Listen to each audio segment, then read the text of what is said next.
오늘 하나님께서 우리에게 주시는 말씀은 전도서 11장 1절 말씀입니다. 제가 가진 성경으로 구약성경 959페이지에 있습니다. 전도서 11장 1절 말씀 제가 받들어 읽겠습니다. 너는 내 떡을 물 위에 던지라. 여러 날 후에 도로 찾으리라. 아멘. 기도하겠습니다.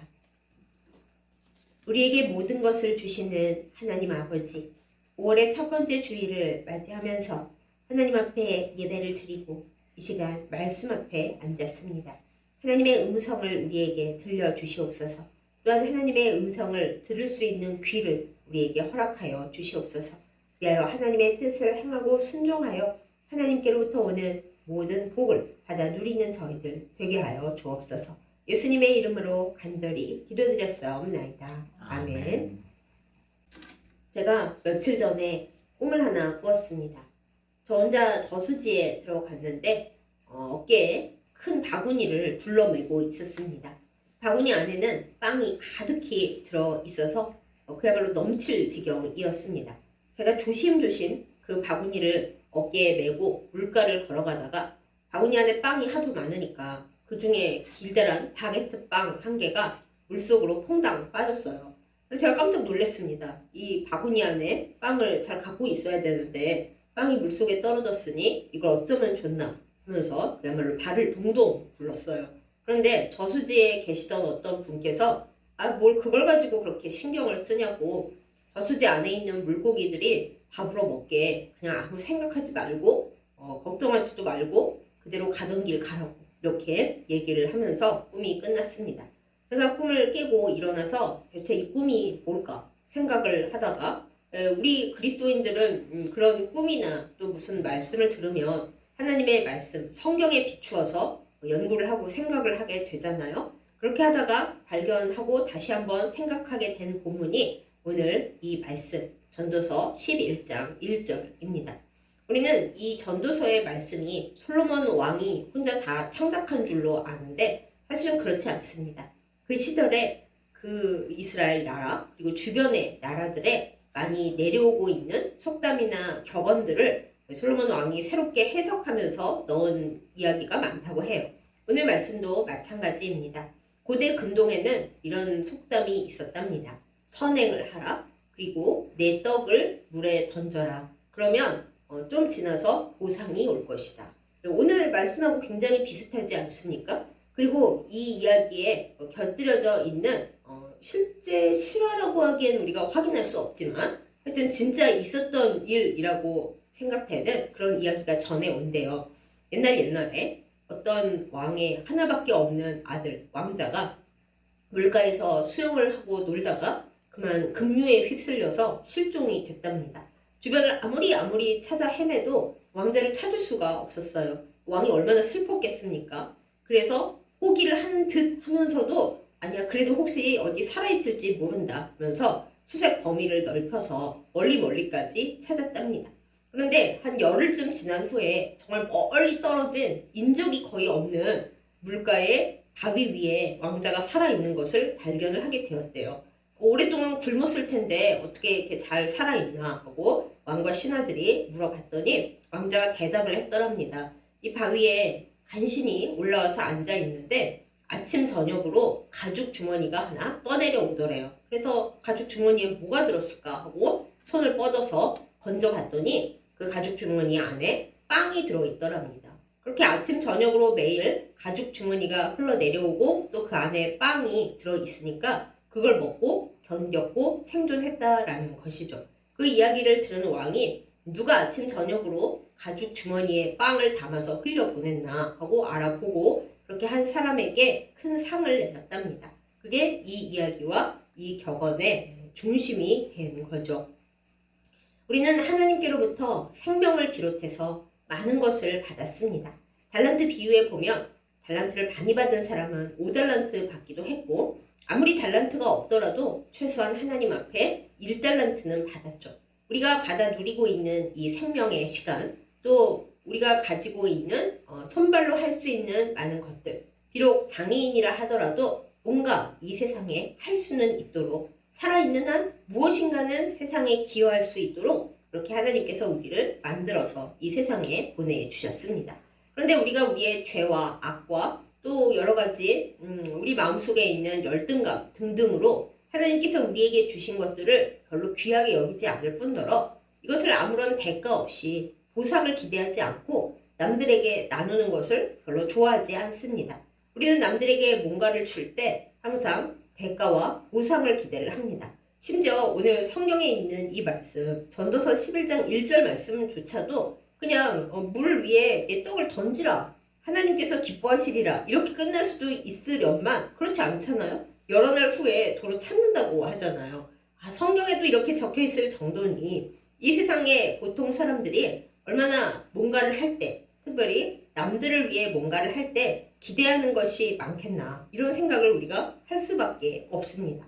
그러나 하나님께서 우리에게 원하시고 기대하시고 바라시는 것이 무엇입니까? 하나님은 우리에게 주신 그 시간, 우리의 생명, 그리고 나 자신은 별거 아니게 느끼지만 하나님께서 나에게 부여하신 그 어떤 재능과 달란트를 하나님의 나라를 위하여 또 가난하고 힘이 없는 누군가를 위하여 우리가 기뻐하는 마음으로 자원하는 마음으로 사용하기를 기대하십니다. 이렇게 하기 위해 우리에게 많은 용기가 필요합니다. 우리는 우리 자신을 위해 일하는 것도 때로 힘들어 합니다. 그러니 남을 위해 일하는 것이 얼마나 힘들고 고통스럽겠어요. 그렇기 때문에 대가를 바라지도 않은 채로 오직 하나님 나라를 위하여 때로는 감히 하나님 나라를 논할 입장도 못 된다 하고 내가 남들을 위해 이 세상을 위해 무언가를 하는 일에 아주 큰 용기와 믿음이 필요합니다. 그런데 하나님은 우리에게 말씀을 하시고 또 여러 상황 속에서도 알려주십니다. 큰 손이신 하나님, 얼마나 큰 손인가 하면 이 우주를 만드신 분이 하나님이시잖아요. 큰 손을 가지신 하나님께서 우리가 큰 보상이나 기대를 바라지 않고 그것이 다시 돌아올지 어떨지 알 수 없는 흘러가는 물 위에 나에게 소중한 것들을 내려놓으면은 하나님께서 보시고 또 언제가 될지 알 수는 없지만 심지어 우리의 후손대가 될지도 모르지만은 우리에게 반드시 하나님의 큰 손으로 돌려주신다고요. 하나님은 우리에게 그것을 말씀을 통해서도 또 우리의 삶의 상황을 통해서도 늘 이야기하십니다. 자, 그러면은 우리가 오늘 말씀 가운데 떡이라고 되어 있어서 느낌이 팍팍 오지가 않고 차라리 밥이라고 했으면 쉬웠을 것을 성경에는 항상 떡이라고 되어 있죠. 그거를 다른 나라에서는 거의 빵이라고 번역을 합니다. 빵이 무엇입니까? 내가 먹을 나에게 가장 귀한 것입니다. 또 나의 생명을 계속 이어가게 하는 그야말로 삶을 살아가게 하는 공급처입니다. 그뿐입니까? 나의 삶을 살아가는 방식을 일컬어서 빵이라고도 하죠.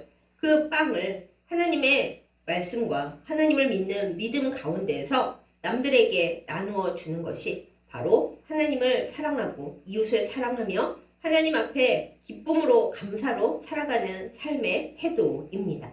이것을 우리가 오늘 어린이 주일이니까 어린이 주일에 맞추어서 또 잠시 응용을 해보겠습니다. 옛날에 어린이는 참 하찮았습니다. 요즘이야 어린이가 너무 귀하고 나라의 인구도 점점 없어져 가다 보니 아이 하나하나가 너무 왕자 공주죠. 하지만 옛날에 특별히 일제강점기 때는 어린이 하나하나를 참으로 하찮게 여겼다 합니다. 아이는 인격도 아니고 그냥 집안의 노동력 중 하나고 만약에 몸이 약하거나 문제가 있는 장애하면은 그냥 죽든지 말든지 상관하지 않았대요.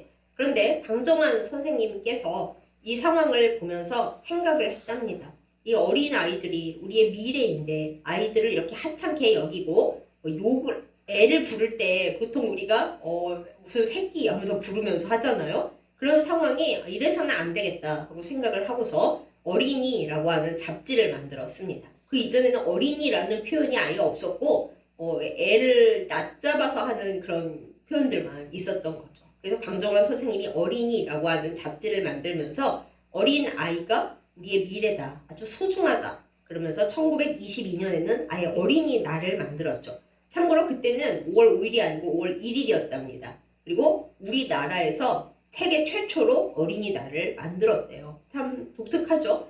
아이가 중요해서 그날을 만든 것이 아니라 아이들이 학대를 당하고 인격적으로 대우를 받지 못하고 그냥 버려지는 존재로 그랬기 때문에 그분은 안타까운 마음으로 정말 소중히 여기는 마음으로 보잘것없지만 귀한 그 존재를 사랑하는 마음으로 같이 사랑하자고 어린이날을 만든 것입니다. 오늘날은 솔직히 어린이날에 어린이보다 어머니 아버지들이 더 피곤해 하십니다. 아이들은 뭔가를 바라는데 해줄 수 있는 건 별로 없고 또 평소에 애들이 많이 누리기 때문에 뭐 더 해줘봤자 별로 즐거워하지도 않고 더 큰 것을 바라죠. 그러나 여러분 우리 주변에는 그 옛날에 그 어린이들처럼 정말 어려움에 시달리는 이들이 너무 많이 있습니다. 여러분께서 우리도 어렵습니다. 그렇죠. 우리도 어렵습니다. 하지만 물 위에 떡을 던지라고 하셨을 때 하나님께서 우리가 떡이 많이 있기 때문에 빵이 많아서 던지라고 하셨을까요? 그 옛날 속담도 그랬을까요? 그게 아니라 나도 가진 것이 없지만은 나보다 더 없고 내가 가진 것이 꼭 필요한 그 누군가에게 그것을 아무 대가 바라지 말고 나누어 주라. 그러면 하나님의 큰 손으로 하나님께서 우리에게 필요한 것을 주신다라는 의미로 우리에게 이 말씀을 주셨습니다. 그러므로 우리가 때로 힘들고 때로 어려워도 나도 가진 것이 별로 없어도 하나님의 말씀을 따라 복의 통로가 되기를 예수님의 이름으로 축복합니다. 아멘. 물질만 그렇게 하라는 것이 아닙니다. 저 정말 물질이 없어요. 과부의 두 랩돈 마냥 가진 것이 동전 2개밖에 없습니다. 하는 경우에도 우리의 몸과 우리의 시간이 있잖아요. 물질로만 남들을 돕는 것이 아닙니다. 우리가 남들의 말을 들어주고 또 우리 그리스도인들이 가장 잘할 수 있는 것 그들을 위해 시간을 내어 기도를 해주고 그들의 말을 잘 귀담아 들어주고 그런 것들이 다 하나님께서 주신 우리의 떡을 물 위에 던지는 행위입니다. 이왕이면 나에게 갚을 것이 없는 더 가난하고 더 어려운 자들에게 베푸는 것이 예수님의 말씀을 따르는 일입니다. 예수님께서 그러시잖아요. 잔치를 하려거든 너보다 돈이 많고 또 갚을 것이 있는 사람들에게 말고 가난하고 어려운 사람들을 초청해다가 잔치를 해라. 그러면 하나님께서 주시는 하늘의 상이 크다라고요. 우리가 그 말씀이 있는 것은 알지만 사실 실천을 못합니다. 그러나 우리가 반드시 알아야 할 것은 우리의 소유는 내가 가지고 있다고 해서 소유가 아닙니다. 하나님께서 주셨을 때는 그거를 가지고 사람들에게 흘려보내라. 그것이 너의 소유가 된다라고 주신 겁니다. 내가 하나님을 위해 이웃을 위해 뭔가를 쓰고 있지 않다면 그거는 내 거가 아닙니다. 그냥 잠들어 있는 그 무엇인 거죠. 그러므로 하나님께서 우리에게 무언가를 주셨으면은 그것이 나의 소유, 내 것이라고 느낀다면 그것을 하나님을 위해 이웃을 위해 잘 쓸 때 비로소 나의 것이 된다는 것. 그것을 우리가 꼭 기억하면서 우리의 작은 떡을 가난한 나의 조그마한 그 떡을 아무런 바람 없이 언제 돌아올지 알 수 없지만 하나님 앞에 또한 이 세상에 나누어 주고 던질 수 있는 믿음과 용기가 있기를 또한 그렇게 하나님 앞에 결단하고 살아갈 수 있기를 예수님의 이름으로 축복합니다.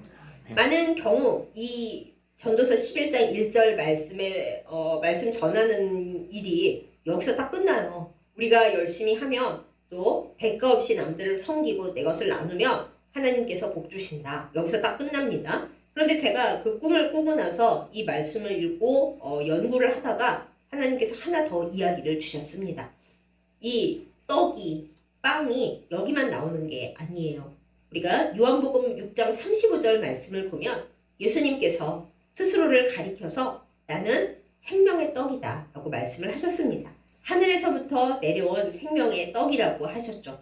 또한 고난주간에 제자들과 함께 유월절 만찬을 마지막으로 가지시면서 예수님께서 이제 성만찬 제정을 하시잖아요.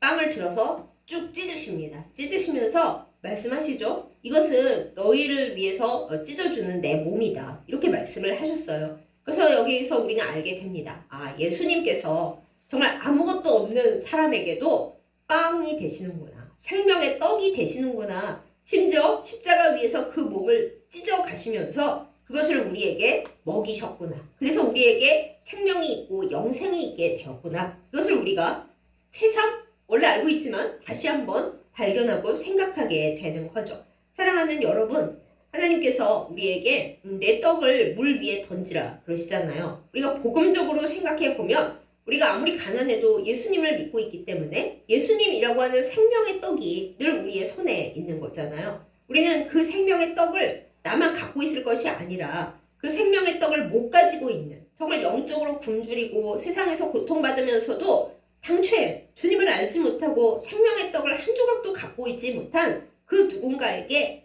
끊임없이 나누어 주어야 하겠습니다. 이것이 제가 꾼 꿈의 그 어떤 중요한 포인트였던 거죠. 저는 사역자입니다. 목사입니다. 기도합니다. 성경도 다른 분들보다는 조금 더 공부를 했죠. 예수님에 대해서 많이 알고 제 가운데, 그러니까 제 소유로 그야말로 예수님을 정말 가득히 많이 가지고 있는 거죠. 그런데도 저는 하느라고 했다 생각하지만 실제로는 많이 갖고만 있지 나눠주는 게 별로 없었던 모양이에요. 그러다가 가다가 저수지 속에 모르고 떨어뜨렸습니다. 그런데 그것마저 주우려고 아유 저거 떨어져서 어떻게 주워야 되는데 그러면서 그러고 있었던 거죠. 그런데 들려온 음성이 그것은 물고기가 먹을 수 있도록 내버려 둬라. 물고기가 무엇입니까? 하나님께서 베드로에게 너는 사람 낚는 어부가 되리라 그러셨잖아요. 물고기는 이 세상에 살고 있는 하나님의 은혜가 절실한, 하나님의 사랑이 절실하게 필요한 그 누군가일 것입니다. 그러므로 우리가 예수님을 우리 안에 충만히 가졌고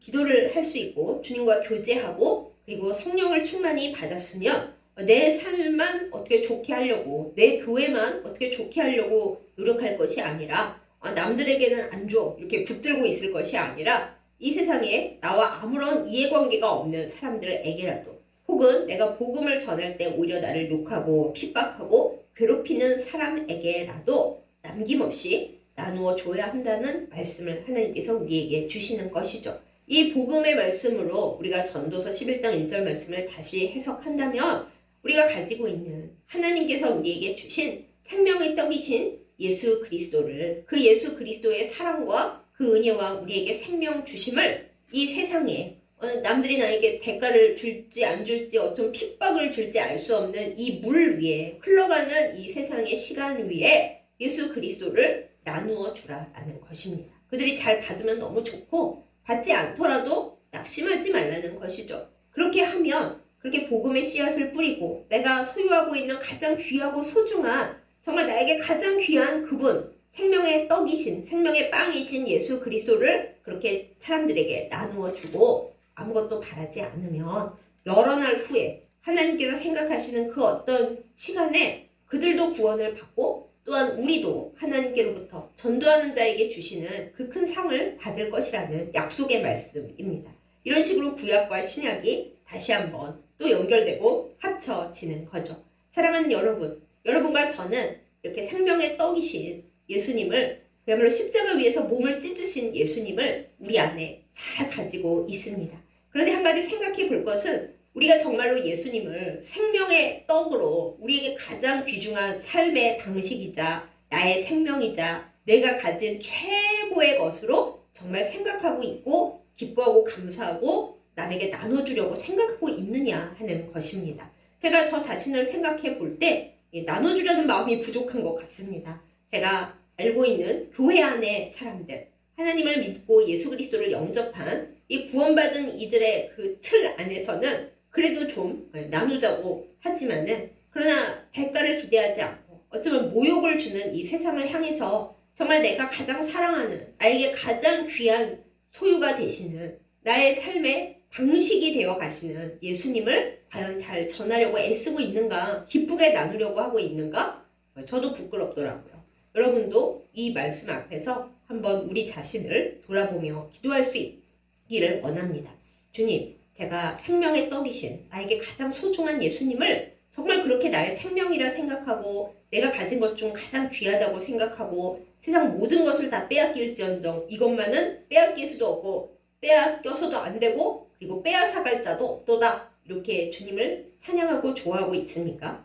그렇지 못하다면 우리가 이 시간 마음의 결단을 새롭게 다지면서 예수님, 제가 가진 것 중에 주님이 저의 생명이시고 핵심이시고 저 의지할 유일한 분이시고 그리고 제가 가진 가장 소중한 소유이자 존재입니다. 이렇게 고백하면서 이 소중한 예수님을 이 세상에 나누어 주기를 결코 싫어하지 않고 게으르지 않는 우리가 되기를 원합니다. 그럴 때 하나님께서 우리에게 그 아들과 더불어 이 세상의 모든 소유를 주십니다. 주실 것입니다. 지금 내가 예수님을 믿고 예수님을 사랑하는데 가진 것이 별로 없다. 아직 여러 날이 오지 않은 거죠. 그 여러 날 후에 하나님께서 사랑하는 예수님과 더불어 우리가 삶에 필요한 모든 것, 내 생명에 필요하고 하나님 나라에 소속된 백성으로서 필요한 모든 것들을 우리에게 주실 것입니다. 이 믿음으로 살아가는 우리 모두가 되기를 예수님의 이름으로 축복합니다.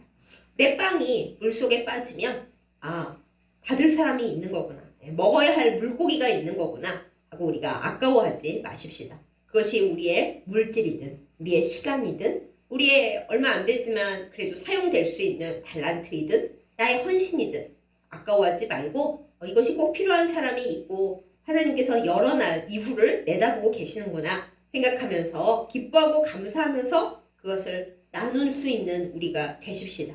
또한 우리 주 예수 그리스도, 우리의 생명의 빵이 되시는 예수님을 우리가 정말 소중하게 여길 수 있기를 원합니다. 물질이 소중하고 인간관계가 소중하고 나의 명예가 소중하다 하면서 우리는 예수님을 그것을 주시는 중간 통로라고만 생각하지 그 이름 빌어서 내가 원하는 거 얻어야지 하는 생각만 주로 하지 막상 예수님을 사랑하고 예수님과 친밀하고 예수님이 내게 가장 귀하다 이렇게 생각하고 있습니까? 그렇지 않는 우리를 주님 앞에 내려놓으면서 주님 저에게 예수님이 제일 소중합니다. 예수님이 제일 좋아요. 예수님 없이 제가 어떻게 살겠어요. 그리고 이 예수님 몰라서 고통받고 있는 그게 고통인지조차 알지 못하는 그래서 세상에 내 것이 없어지면 절망하고 죽을 수밖에 없는 그 사람들에게 이 예수님을 나누어 주기를 간절히 원합니다. 제가 그 방도를 알고 실천할 수 있도록 주님 도와주십시오. 이렇게 기도하고 살아가는 우리가 되기를 원합니다. 그렇게 할 때 우리에게 독생자 예수 그리스도의 생명까지 아끼지 아니하시고 영생을 주신 하나님께서 이 세상의 시간 속에 살아가는 우리에게 꼭 필요한 모든 것들을 허락하여 주십니다. 그 은혜를 받고 누리며 주님 안에 행복하게 물속에 빠진 내 빵 기뻐하고 감사하면서 나누어 줄 수 있는 그리고 오히려 물속에 더 많이 던지는 우리이기를 예수님의 이름으로 축복합니다. 아멘. 기도하겠습니다. 사랑하는 하나님 아버지, 우리에게 생명을 주셨고 또 물질과 건강을 주셨고 시간을 주셨고 무엇보다 가장 귀한 생명이자 영생이 되시는 예수 그리스도를 주심에 감사드립니다. 내 떡을 물 위에 던지라고 한 전도서의 이 말씀이 복음에 온전히 결합되어서 우리가 우리의 좋은 것을 사람들과 나눌 뿐만 아니라 우리의 영원한 생명의 떡이 되신 예수님을 또한 이 세상에 잘 전달할 수 있도록 인도하여 주시옵소서. 우리가 우리 것만 생각하고 또 교회 안에서만 예수님 이야기를 하면서 또 저의 경우 예수님에 대해 많이 알면서도 그것을 내 거로만 가지고 있고 사실 쓰지 않으면 내 것도 아닌데 오직 움켜쥐고만 있으면서 하나님의 뜻을 다 실천하지 못하고 있는 것 회개하며 고백합니다. 우리 주 예수 그리스도와 더욱 친밀해지게 하여 주시고 우리의 생명이 되시는 예수 그리스도를 알지 못하고 슬퍼하고 고통받고 있는 그 세상의 누군가에게 잘 전달할 수 있도록 힘과 성령의 능력을 허락하여 주시옵소서. 그렇게 함으로 말미암아 독생자와 함께 모든 것을 주시마 약속하신 또 주고 계신 하나님의 사랑과 그 부어주심의 능력이 우리의 삶 가운데 또한 우리가 함께 기도하며 전도하고 있는 장막터에 다 펼쳐질 수 있도록 하나님의 사랑과 은총 속에 살도록 우리 모두를 인도하여 주옵소서. 우리의 영원한 생명의 떡이 되신 사랑하는 예수님의 이름으로 간절히 기도드렸사옵나이다. 아멘. 헌금 기도 드리겠습니다. 사랑하는 하나님 아버지, 온 우주를 지으신 그 크신 손으로 우리의 삶을 살피시면서 가장 좋은 것, 우리에게 가장 귀한 것을 날마다 허락해 주심에 참 감사드립니다. 우리의 삶에 물질이 필요하고 중요하지만 물질보다 그것을 허락하시는 하나님을 더 사랑하는 마음을 담아서 이 예물 올려드리오니 주여 받아주시옵소서. 하나님께서 우리에게 주신 것 중에 가장 좋고 가장 귀한 것이 우리 주님 예수 그리스도이신 것을 우리가 우리의 삶 속에 잊어버리지 않고 살게 하여 주옵시고 주님이 주신 물질과 달란트를 가지고 우리보다 더 가난하고 더 굶주리고 무엇보다 예수 그리스도를 알지 못하는 사람들을 위하여 잘 사용하는 복의 통로가 되게 하여 주시옵소서. 여러 날 후에 도로 찾으리라 하신 말씀을 우리가 기억하면서 지금 당장 열매가 나오지 않고 결과가 나오지 않는다 하여 낙심하지 않게 하여 주옵시고, 하나님께서 우리에게 주신 좋은 것을 끝없이 흘려보내며 또한 하나님께 돌려드리며 그렇게 함으로써 주님의 복의 한 중심에서는 저희들 되도록 인도하여 주시옵소서. 예수님의 이름으로 간절히 기도드렸사옵나이다. 아멘. 이제는 영원한 생명의 떡이 되신 우리 주 예수 그리스도의 은혜와 하나님의 지극하신 사랑과 그리고 늘 우리에게 새 힘을 불어 넣으시는 성령님의 인도하심과 교통하심이 이 시간 말씀을 듣고 대가를 바라지 않고 오직 하나님 나라를 위하여 그리고 이웃을 위하여 떡을 물 위에 던지며 가장 귀한 생명의 떡이신 예수 그리스도를 사람들에게 나누어 주기를 결단하고 다짐하는 말씀 듣고 예배드린 모든 주의 백성들 위해 이제부터 영원까지 함께 하시기를 간절히 축원하옵나이다. 아멘.